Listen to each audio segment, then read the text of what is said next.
Hello friends, আসসালামু আলাইকুম। আশা করি যে যেখানে আছেন ভালো আছেন। তো আজকে আমি আপনাদের তৈরি করে দেখাবো বাদামের ভর্তা। তো চলুন দেখে নিই কীভাবে তৈরি করেছি।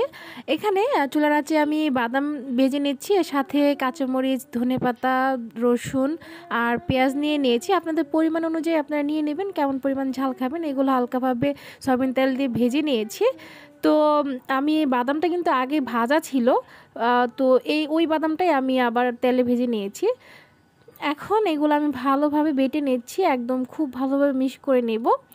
এরপর এর মধ্যে আমি যে বাদামটা ভেজে নিয়েছি সেটা দিয়ে বেটে নেব। আর একটু একটু করে পানি অ্যাড করে নেব, যেহেতু বাদামটা একদমই শুকনো। তো অল্প অল্প করে পানি নিয়ে আমি বাদামটা একদম সুন্দর করে বেটে নিচ্ছি।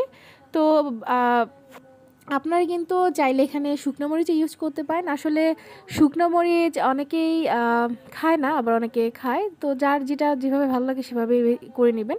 তো এখানে আমি পেঁয়াজ দিয়ে দিচ্ছি, পেঁয়াজটা ভালোভাবে একটু থেতলে নিয়েছি, এরপর ভালোভাবে বাদামের সাথে মিশিয়ে নিয়েছি। তো আমার ভর্তাটা কমপ্লিট। আমি এই ভর্তা আসলে খিচুড়ির সাথে বা ভাতের সাথে, বিশেষ করে খিচুড়ি যখন রান্না করি তখন এই ভর্তাটা বানাই।